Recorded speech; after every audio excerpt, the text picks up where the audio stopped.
గౌతమ్ గారు నమస్తే సార్. నమస్తే అండి.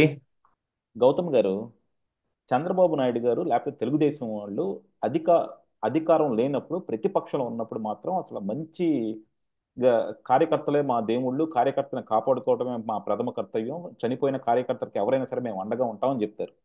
ఆ, సో ప్రతిపక్షంలో ఉన్నప్పుడు డెఫినెట్ గా ఓకే, అధికార పక్షం వాళ్ళు దాడి చేస్తారు, మనకి చంద్రయ్య లాంటి ఘటనలు జరుగుతూ ఉంటాయి. ఉమ్, తెలుగుదేశం పేరు పేరు చెప్తే చంపేస్తామంటే సరే చంపేయండి, కానీ తెలుగుదేశం పేరు వదలనని చెప్పి చాలా మంది ఆ, కార్యకర్తలు చనిపోయిన వాళ్ళు కూడా ఉన్నారు. సరే, అవును. ప్రతిపక్షంలో ఉంటే కార్యకర్తలు ప్రాణాలు త్యాగాలు చేశారు, అర్థం ఉంది. కానీ అధికారంలోకి వచ్చినాక కూడా ఈ రోజు కూడా తెలుగుదేశం కార్యకర్తలు ఇంకా ప్రాణత్యాగాలు చేయాల్సిన పరిస్థితి ఎందుకు వస్తుంది సార్? ఎందుకంటే మనం పొంగునూరులో ఒక ఘటన చూసాం, అంతకుముందు ఒక ఘటన చూసాం, ఒకటి ఎందుకు కాదు. వస్తుంది అనేది ఇక రకరకాల కారణాలు ఉంటాయండి. ఉహుం, అవునండి. ఇప్పుడు అవి రకరకాల కారణాలతోటి ఆధారపడి ఉంటాయి. కాకపోతే వాటన్నిటిని అవాంఛితంగా జరుగుతూ ఉన్నాయి కాబట్టి నివారించాల్సిన అవసరం ఇప్పుడు అధికారంలో ఉన్న వాళ్ళ మీద ఉంటుంది. అధికారంలో ఉండి కేవలం ఈ రాజకీయ పరమైన హత్యలు జరుగుతుంటే గనక కక్షలు కార్పణ్యాలతోటి జరుగుతుండే అంశాలని ఎలాగైనా సరే ఆపుకోవాల్సిన అవసరం ఇప్పుడు మరి అధికారంలో ఉన్న వాళ్ళ మీద ఉంటుంది. కార్యకర్తలే బలం, బలగం. వాళ్ళు లేనిది పార్టీ ఏ రోజు బిల్డ్ అవ్వదు. కార్యకర్తలు అందరూ కలిసి మరి ప్రతిపక్షంలో ఉన్న ఈ పార్టీని అధికారంలోకి వచ్చే వరకు విపరీతమైన కృషి చేయగలుగుతారు. ఆ కృషి చేస్తూ ఉంటే వీళ్ళు అధికారంలోకి వస్తారు. కాకపోతే ఆ కార్యకర్తలు ఏంటంటే ఈ రోజున వాళ్ళకి జరుగుతున్న అన్యాయాల మీద కానీ ఒక్కోసారి ప్రాణత్యాగాలు చేయాల్సి ఉంటుంది. ఒక్కోసారి పదవీ త్యాగాలు కూడా చేయాల్సి ఉంటుంది. ఉదాహరణకు వర్మని తీసుకుంటే వర్మ రాజకీయ జీవితాన్ని చంపేసుకున్నాడు. యాక్చువల్గా చెప్పాలి అని అనుకుంటే కనుక అలా కాదు అని పార్టీ మీద రెబల్ అయి ఉంటే అది కూడా ఒక రకంగా మరి ఆమ్, ఆయనకి ఆ, రాజకీయ ఇదే అవుతుంది. ఆయన మరి బయటికి వెళ్ళిపోయి కూడా ఏం చేయగలుగుతాడు చెప్పండి. ఒక పార్టీ యొక్క అండ నాయకుడికి అందులో ఉండే కార్యకర్తకి ఉండాలి. ఈ కార్యకర్త నాయకుడి యొక్క అండ పార్టీకి కూడా ఉండాలి. అన్నీ సమాంతరంగా సమంగా నడిచినప్పుడే జరుగుతుంది. మరి ఇప్పుడు వర్మ పరిస్థితి ఏమైంది? వర్మకి అనేక రకాలైన ఇబ్బందులు వచ్చాయి. మనం అధికారంలో ఉండి కూడా మనం చేసిన ప్రామిస్ను కూడా మనం నిలబెట్టుకోలేని స్టేటస్లో ఉండిపోయాం. అంటే ఇప్పుడే ఇవ్వాలా అని అందరూ క్వశ్చన్ చేయొచ్చు. కానీ చంద్రబాబు నాయుడు గారు చెప్పింది ఏంటి? మొట్టమొదటి ఎమ్మెల్సీ ఆయనకి ఇస్తాననే చెప్పింది. మరి ఆ ప్రామిసే కదా నిలబెట్టుకోమని అడిగేది. ఆ ప్రామిస్ కదా మరి చంద్రబాబు నాయుడు గారు కూడా ఆ రోజు కూడా చేసింది. మొట్టమొదటి ఎమ్మెల్సీయే ఇస్తారని మరి అది ఇవ్వలేదు. పోనీ ఇంకేదన్నా ఇవ్వాల్సిందేమో, ఇంకేదైనా చూపించాల్సిందేమో, ఈ పాటికే దారి చూపించాల్సిన అవసరం ఉంది. కాకపోతే ఇక్కడ పిఠాపురంలో రెండు పవర్ బేసులు ఉండటం అనే విషయానికి వచ్చేటప్పటికి జనసేన ఎప్పుడు అడ్డమే పడుతుంది. కుప్పానికి చంద్రబాబు నాయుడు గారు, పులివెందులకి జగన్మోహన్ రెడ్డి, ఈ పిఠాపురానికి పవన్ కళ్యాణ్ అనే దాన్ని వాళ్ళు ఇప్పుడు మేకప్ చేసుకోవాల్సిన అవసరం ఉంది. ఈ రెండంటే అనాది కాలం నుంచి నడుస్తున్నవే. ఇప్పుడు పవన్ కళ్యాణ్ తన బేస్ని ఏర్పాటు చేసుకోవాలి. పిఠాపురం ఇక పవన్ కళ్యాణ్ అడ్డా అనిగా మార్చుకోవాల్సిన అవసరం ఉంది. ఆ మార్చుకునే అవసరంలో ఇక రాజకీయ ప్రత్యర్థులు కావచ్చు, రాజకీయ స్నేహితులు కావచ్చు, వాళ్ళందరినీ చంపేస్తేనే కదా ఆయన అక్కడ సుస్థిరంగా ఉండగలిగేది. అలాగా ఒక అడ్డా ఏర్పాటు చేసుకుంటున్నాడు. కాదు కాదు అని మరి మరి నాగేంద్ర బాబు మొన్న చెప్పినట్టుగా, నాగబాబు చెప్పినట్టుగా కేవలం జన సైనికులు పవన్ కళ్యాణ్ మాత్రమే అని అనుకుంటే మరి ఇక అది వాళ్ళ వాళ్ళ ఇష్టం. వాళ్ళు పార్టీ మీటింగ్లో ఏమైనా చెప్పుకోవచ్చు. ఇంకెవరు ఉన్నారు అని అంటే ఉన్న ఆ మాట ముందు చెప్పు ఉండాల్సిందేమో. ఎన్నికల ముందు వర్మను కూడా పిలవకుండా, వర్మ నీతో అసలు పని లేదయ్యా, మా కార్యకర్తలు ఉన్నారు, వాళ్ళు గెలిపించేస్తారు, నువ్వు వెళ్ళిపో, ఇంట్లో కూర్చోపో అని పంపించేసి ఉండాల్సింది కదా వర్మని. కాదని వాటేసుకున్నారుగా మీరే ఆ రోజున. మరి ఈ హత్యని ఎలా చూడాలి? నేను దీన్ని కూడా యాక్చువల్గా రాజకీయ హత్య కిందనే చూస్తాను. ఒక మనిషి ప్రాణం పోతేనే అది అని అనుకుంటానికి లేదు కదా. ఆయనకు బాగా ఇష్టమై రాజకీయాల్లోకి వచ్చాడు, రాజకీయంగా ఎదగాలనుకుంటున్నాడు, ఎదుగుతున్న ఆ జీవితాన్ని చిదిమేస్తే అది కూడా హత్య కిందే నేను పరిగణిస్తాను. ఇవి రాజకీయ ఆత్మహత్యలు, రాజకీయ హత్యలు ఇలాంటివి. ఇక డైరెక్ట్గా పొంగనూరు లాంటి అంశాల్లో అయితే ప్రాణాలు పోగొట్టుకున్నారు అని అనుకుంటే, మరి గుంటూరు టూలో అండి ప్రాణాలు పోలేదు. కానీ అతను అతను పరువు పోయింది. మరి దాన్ని ఎలా కౌంట్ చేసుకోవాలి?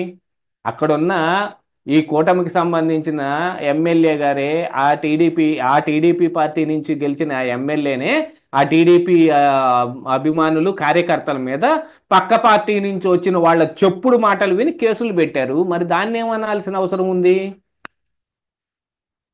ఈ రోజుకి తెలుగుదేశం కార్యకర్తల మీద పెట్టిన ఏ కేసుని ఒక్కదాన్ని కూడా తీసేయటం కుదరలేదు. అది దాంట్లో న్యాయపరమైన అంశాలు చాలా ఆధారపడి ఉంటాయి. ఆ న్యాయపరమైన అంశాలు ఆధారపడి ఉన్నప్పటికీ తీసివేయటానికి వీలున్న మ, ఈ పరిష్కార మార్గాలన్నిటినీ మీరు తెరపైన చూపిస్తుంటే ఎవరు దాన్ని ఆక్షేపించరు, దాన్ని ప్రశ్నించరు. అలాంటి వాటన్నిటిని కూడా సరి చేసుకోవాలి. కాకపోతే అధికారంలోకి వచ్చిన తర్వాత అధికారం సుస్థిరం చేసుకోవటానికి ఈ అధికారాన్ని ఎలాగనే నిలబెట్టుకోవటానికి మనం అభివృద్ధి చేశాము ఆంధ్రప్రదేశ్ రాష్ట్రానికి అని చూపించుకోవటానికి అనేక మార్గాలని అన్నిటినీ అన్వేషిస్తున్నారు. దాన్ని ఆల్రెడీ ఆచరిస్తూ మార్గాన్ని చూపిస్తూ ఉన్నారు. ఇదిగో అమరావతి మేము డెవలప్ చేసేస్తున్నాం, ఇదిగో పోలవరాన్ని మేము కట్టేస్తున్నాం, ఇవన్నీ చెబుతూ ఉన్నారు. కానీ ఇంతవరకు ఈ కార్యకర్తల గురించి ఎవరు పట్టించుకోలేదు. జీవి రెడ్డి మరి ఏబిఎన్ ఛానల్లో కూర్చొని మరి ఏబిఎన్ వెంకటకృష్ణ ముందు యాష్టపడ్డాడు. సార్ని కలవటమే కుదరటం లేదు, ఈ కపర్ది అడ్డం పడుతున్నాడు అని. అప్పుడు జీవి రెడ్డి మీద ఎగిరారు అందరూ. ఆ తర్వాత నా బోటోడు ఎవడన్నా అంటే నాకు పార్టీకి సంబంధం లేదు, నాకు సభ్యత్వం కూడా లేదు, నేను కార్యకర్తను కాదు, నన్ను పట్టించుకోవాల్సిన అవసరం కూడా ఈ పార్టీకి లేనే లేదు. అయినా కూడా మరి ఈ గతంలో ఈ ఇన్ని సంవత్సరాల పాటు ఎవరి కోసం మనం మాట్లాడాం? ఇదిగో పలానా చంద్రబాబు నాయుడు గారు వస్తే అభివృద్ధి జరుగుతుంది అనే కదా. మా ఇక కనీసం కార్యకర్త కన్నా ఏదో ఒక రోజు పిలుపు వస్తుందేమో, మమ్మల్ని అంతే ఆయారాం గయారాం, మా మా పరిస్థితి అంతా అలాగనే ఉంటుంది. మమ్మల్ని మాత్రం పట్టించుకున్నారా? ఏ రోజన్నా ఎవరన్నా పిలిచి మాట్లాడారా? ప్రతిపక్షంలో ఉన్న రోజు పిలిపించుకొని మాట్లాడించుకున్నారుగా. మీరు బాగా చెయ్యండి, ఇంకా బాగా చెయ్యండి, మీ వెనక వెన్నుదన్నుగా మేము ఉన్నాం అని చెప్పిన నాయకులు ఎవరు కనపడలేదండి. ఈ 9 నెలల కాలంలో మమ్మల్ని తాకి తలిచిన వాళ్ళు ఎవరు లేరు. కార్యకర్తకైతే కనీసం వాళ్ళ నాయకుడు లోకల్ స్థాయిలో నాయకుడన్నా ఉంటాడు. మాకు అది కూడా లేదు. మమ్మల్ని మాత్రం ఏమన్నా పట్టించుకున్నారా? పట్టించుకుంటారు అని చేసేది కాదు. ఇది మా యొక్క ధర్మం, మా మా మా మేము ఈ పని చేయదలుచుకున్నాం, ఇది మా కర్తవ్యం అనే చేస్తున్నాం కాబట్టి ఇంకా మేము చేస్తున్నాం. అక్కడి నుంచి వచ్చే లాభాపేక్షను పెట్టుకోను, లేకపోతే ఏదో మా నెత్తిన కనక వర్షం కురిపిస్తారనో చేసింది కాదు కదా. అందుకని మా లాంటి వాళ్ళకి ఏం ఇబ్బంది లేదు. కానీ కార్యకర్తకు అలా కాదు కదా.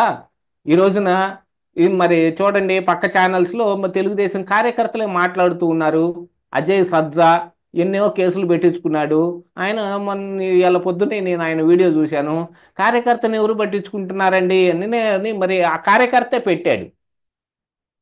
ఆయన మీద ఎన్నో కేసులు ఉన్నాయి. ఆయన ఎన్నో రకాలుగా ఆ రోజున జగన్మోహన్ రెడ్డి మీద ఎదురుండి పోరాటానికి వచ్చారు. వీళ్ళందరికంటే ముందే వచ్చాం కదా మేము. ఈవెన్ తెలుగుదేశం కార్యకర్తలు, తెలుగుదేశం నాయకులు, తెలుగుదేశం పై స్థాయి నాయకులు సైతం ఎవరు రోడ్డు మీదకి రాలేదండి ఆ రోజున జగన్మోహన్ రెడ్డి గురించి మాట్లాడటానికి. ఎవరు రాని రోజునే మేము వచ్చాం కదా. మరి మా పరిస్థితి ఏమిటి అని అనుకోవాలి కదా. అలా కాదు కదా. ఇప్పుడు కార్యకర్తకి ఏముంటది, మన పార్టీ వచ్చిందగానే మనకేదో ఒక లాభం కలుగుతుంది అని ఆశిస్తాడు. ఏ లాభం లేకుండా మేము చేసినప్పటికీ ఆ కార్యకర్త అయితే ఆశిస్తాడు కదా. మరి అక్కడున్న ఎమ్మెల్యేలందరూ రేషన్ మాఫియా, ఇసుక మాఫియా, మద్యం మాఫియా, కేబుల్ టీవీలు, పేకాట క్లబ్బులు, ఇంకా ఇతరత్ర అక్కడెక్కడ ఏమైనా ఉంటాయి. కొన్ని చోట్ల బూడిద అమ్ముకోవటాలు, కొన్ని చోట్ల ప్రాజెక్టులకు వచ్చే లారీల దగ్గర డబ్బులు అడుక్కోటాలు. ఈరోజే పేపర్లో వచ్చింది. ఇది నేను చెప్పింది రామాయపట్నం దీనికి వెళ్తున్న లారీల దగ్గర మరి అనధికారికంగా వసూళ్లకు పాల్పడటానికి అతను అడ్డమైన రకాలన్నీ చేస్తున్నాడు అక్కడ ఉన్న ఎమ్మెల్యే అని మొన్న పేపర్లో వచ్చింది. ఈరోజు శ్రీకాళహస్తి దగ్గర ఉన్న తుక్కు లారీల దగ్గర ఆ బిజినెస్ చేసుకుంటానికి ఆయన 50 లక్షలు అడుగుతున్నాడంట నెలకి. మరి ఈ ఎమ్మెల్యేలు అందరిని ఏం చేస్తారండి? వాళ్ళని పట్టించుకోవట్లేదు, కార్యకర్తని పట్టించుకోరు, ఎమ్మెల్యేలు దోచుకుంటుంటే పట్టించుకోరు, ఆ దోచుకుంటున్న ఎమ్మెల్యేలు కింద ఉన్న కార్యకర్తల్ని పట్టించుకోరు. నామినేటెడ్ పోస్టులు అంటే ఏదో చంద్రబాబు నాయుడు గారు ఇచ్చే ఆ పై పై స్థాయి నామినేటెడ్ పోస్టులే కాదు, కింద నియోజకవర్గ స్థాయిలో కూడా చాలా నామినేటెడ్ పోస్టులు ఉంటాయి. మార్కెట్ యార్డ్ చైర్మన్ దగ్గర నుంచి చాలా ఉన్నాయి. వాటిల్లో వేటిల్లో కూడా వీళ్ళు ఎటువంటి లిస్టు తెప్పించుకోవటం లేదు. టీడీపీ అధికారంలోకి వచ్చిన తర్వాత ప్రభుత్వ పరంగా వాళ్ళు ఏమైనా అభివృద్ధి సాధించారో, ముందుకు వెళ్ళారో, లేదు జగన్మోహన్ రెడ్డి కంటే మేము బెటర్గా ఉంటామని ప్రజలకు చెప్పుకోగలిగారో కానీ వాళ్ళ పార్టీ పరంగా, రాజకీయ పరంగా, రాజకీయ ఎత్తుగడుల పరంగా వాళ్ళు చిన్నగా పతనం అవుతూ ఉన్నారు. కార్యకర్తను పట్టించుకోవాల్సిన అవసరం ఉంది. సొంత కార్యకర్తల మీద పక్క నుంచి వచ్చిన వాళ్ళ మాట, చెప్పుడు మాటలని కేసులు పెట్టే వాళ్ళు కొంతమంది అయితే, చచ్చిపోతున్నా పట్టించుకొని నాయకులు అక్కడ కొంతమంది ఉంటే, అన్నిటికీ చంద్రబాబు నాయుడు వచ్చే అడ్డం కూర్చోలేడు కదండి. ఉన్న 175 నియోజకవర్గాలకి చంద్రబాబు నాయుడు, లోకేష్ వచ్చి అడ్డం కూర్చుంటారా?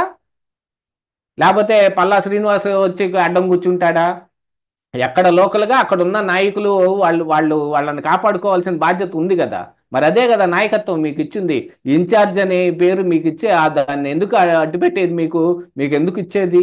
మిమ్మల్ని వీళ్ళందరినీ కాపాడుకోవటానికి. అధికారం లేనప్పుడు ఎటు కాపాడలేరు. కాకపోతే జరుగుతుంది ఏదో జరుగుతూ ఉంటే చూస్తూ ఊరుకుంటాం తప్ప చేయగలిగేది ఏం లేదు. అధికారం వచ్చిన తర్వాత కూడా కాపాడుకోలేకపోతే దీన్ని అసమర్థత అంటారు. అసమర్థత అంటారు.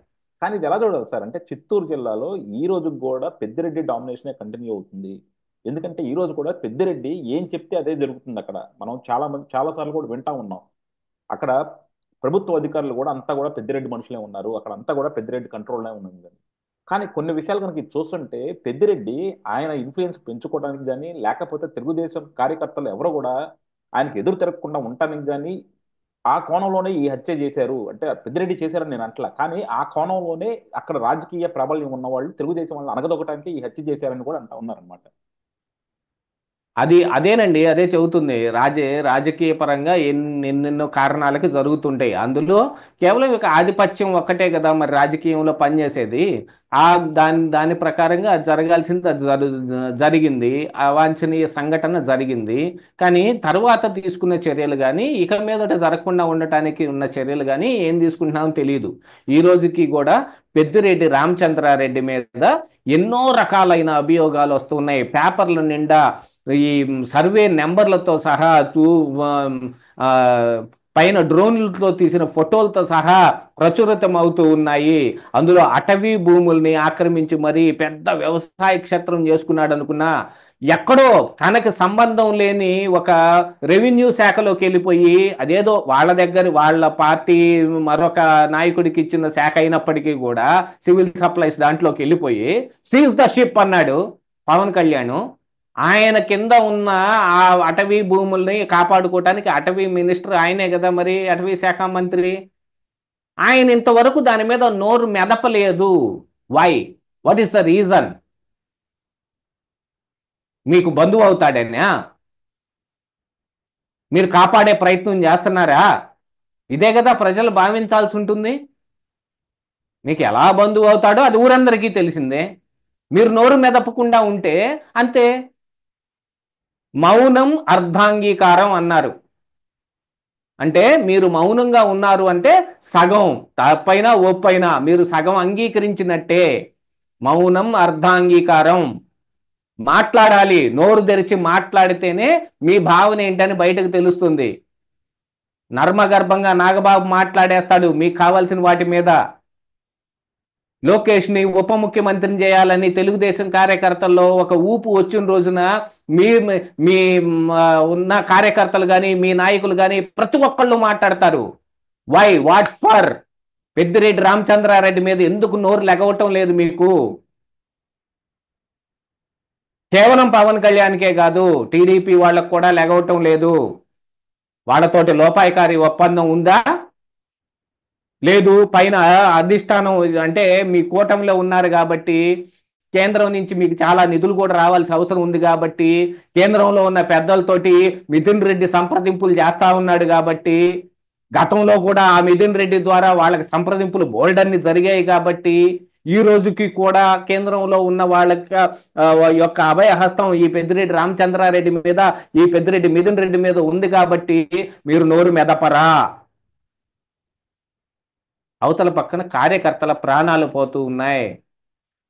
కార్యకర్త బలం, కార్యకర్త పట్టుకొమ్మ, రకరకాల మాటలు చెప్పుకోవచ్చు. కానీ కాపాడుకోవటానికి మనం ఏం చేస్తున్నాం? వాళ్ళు చనిపోతే వాళ్ళ కుటుంబాలకి ఇదిగో ఇన్సూరెన్స్ వచ్చే రకంగా ఈ రకంగా లోకేష్ గారు ఏర్పాటు చేశారు. వాళ్ళకి ఎన్టీఆర్ ట్రస్ట్ పేరు కింద వాళ్ళకి చదువులు చెప్పిస్తా ఉన్నారు. అవి చేస్తా ఉన్నారు, ఈ చేస్తా ఉన్నారు అని నిన్న ఏదో డిబేట్ లో పాల్గొన్నప్పుడు ఆలపాటి రాజేంద్ర ప్రసాద్, మొన్ననే కొత్తగా ఎమ్మెల్సీ అయినా, ఆయన నిన్న చాలా ఊదరగొట్టిన ఊకదంపుడు ఉపన్యాసం చాలా పెద్దదే చేశాడు. ఇవన్నీ మనిషి ప్రాణం తీసుకొని రాలేవండి. మనుషుల్ని కాపాడుకోవాల్సిన అవసరం ఉంది. ఎందుకు చచ్చిపోయాడు ఆయన అంటే, ఇదిగో ఈ పలానా పార్టీ కోసం చచ్చిపోయాడన్న చెడ్డ పేరు ఈ పార్టీకే వస్తుంది. మీరు తర్వాత 100 రకాల సపర్యలు చేయండి, సకాలంలో మీరు ఇవ్వాల్సిన మంచినీళ్ళు ఇవ్వకపోతే ఆ మనిషి చచ్చిపోతే మరి దానికి ఎవరేం చెప్పగలుగుతారు చెప్పండి? అందుకనే మీరు ఖచ్చితంగా కాపాడవలసినవి కానీ, ఖచ్చితంగా చేయవలసిన పనులు కానీ కొన్ని ఉంటాయి. ప్రతిదాన్ని కక్ష తీర్చుకునే కక్ష కార్పణ్యాలతోటే చూడకూడదు. ఇలాంటి వాటన్నిటినీ మీరు జాగ్రత్తగా పట్టుకొని రావాల్సిన అవసరం ఉంది. దీనికి కేవలం లోకేష్ కానీ లేకపోతే చంద్రబాబు నాయుడు కానీ బాధ్యులు అని ఎవరు చెప్పడానికి లేదు. కిందనున్న 175 మంది నియోజకవర్గాల్లో ఉన్న ఎమ్మెల్యేలు కానీ ఇన్ఛార్జీలు కానీ వీళ్ళు కారణం. యా, డెఫినెట్ గా వాళ్ళ కారణమే sir. But at the same time ఏంటంటే అధినాయకత్వం కూడా వాళ్ళ మీద ప్రెజర్ పెట్టాలి. ఇక్కడ ఒకటి కాదు, తెలుగుదేశం కార్యకర్తల మీద పలు చోట్ల లాంటి ఎపిసోడ్స్ రిపీట్ అయినాయి కాబట్టి తెలుగుదేశం అధికారం మెయిన్ లీడర్స్ కూడా కంపల్సరీ లోకల్ లీడర్స్ మీద ఇన్ఫ్లుయెన్స్ చేయాలి, గట్టిగా చెప్పాలి. మీరు అన్నట్టు డెఫినెట్ గా లోకల్ లీడర్స్ వాళ్ళ నియోజకవర్గంలో వాళ్ళ పరిధిలో కార్యకర్తలను ప్రొటెక్ట్ చేసుకోవడం అనేది వాళ్ళ బాధ్యత. కానీ వాళ్ళు విఫలమైనప్పుడు మాత్రం అధినాయకత్వం కంపల్సరీ దీన్ని ఎస్కలేట్ చేసుకోవాలి. డెఫినెట్ గా దీని కార్యకర్తలకు మాత్రం న్యాయం జరగాలి. ఎందుకంటే మనకు ఆల్రెడీ ఒక సంవత్సరం అయిపోయింది, ఇంకో 4 సంవత్సరాలే ఉంది. మన జగన్మోహన్ రెడ్డి గారు చెప్పినట్టు కళ్ళు మూసుకొని కళ్ళు తెరిచే లోపల ఈ 4 సంవత్సరాలు కూడా అయిపోతాయి. మళ్ళీ ఆ రోజు వచ్చి పోరాడాల్సింది ఆ కార్యకర్తలే. ఈ నాయకులు ఎవరు రారు. ఈ నాయకులు ఆ రోజు గాలి ఎటుంటే మళ్ళీ అటు జంప్ అయ్యే నాయకులు కూడా చాలా మంది లోకేష్ ఒక మాట చెప్పాడండి, అది ఉన్నారు. ఆచరించుంటే ఖచ్చితంగా ఇదిగో ఇలాంటి పరిస్థితి వచ్చేది కాదు. ఏది అది ఎన్నికల ముందు చెప్పాడు. అవును. ఆ, నియోజకవర్గాన్ని గాలికి వదిలేసిపోయి కార్యకర్తల్ని పట్టించుకోకుండా నియోజకవర్గంలో లేకుండా వెళ్ళిపోయిన వాళ్ళకి ఈసారి సీట్ లేనే లేదన్నాడు. ఉమ్. అందరికి వచ్చినాయి. అందరికి వచ్చినాయి. ఆ పార్టీలో లేని గుమ్మనూరు జయరాం లాంటి వాళ్ళకి కూడా వచ్చినాయి. వచ్చినాయి, అందరికి వచ్చినాయి. అదే. ఇవన్నీ ఇవన్నీ ఎలక్షన్ స్టంట్, కార్యకర్తలు మోటివేట్ చేసుకోవడానికి ప్రతిపక్షం ఉన్నప్పుడు మాట్లాడతాడు. కాకపోతే అంటే అధికారంలోకి వచ్చినాక నిరూపించుకోవాలి నిజంగా వాళ్ళు అన్న మాటకి వాళ్ళు నిలబడతారా లేదా, కార్యకర్తలను కాపాడుకుంటారా లేదా అని. ఏముంది సార్, ఈరోజు చనిపోయినాక ఇల్లు ఆ కుటుంబాన్ని మీకు ఎన్టీఆర్ ట్రస్ట్ లో చదివిస్తాము, పిల్లల్ని చదివిస్తాము ఇవన్నీ చెప్తారు. మనిషిని కాపాడుకోలేనప్పుడు తర్వాత మీరు ఎన్ని ఆదుకున్నా ఏం చేసుకున్నా ఏం లాభం ఉంటుంది చెప్పండి. Thank you very much sir.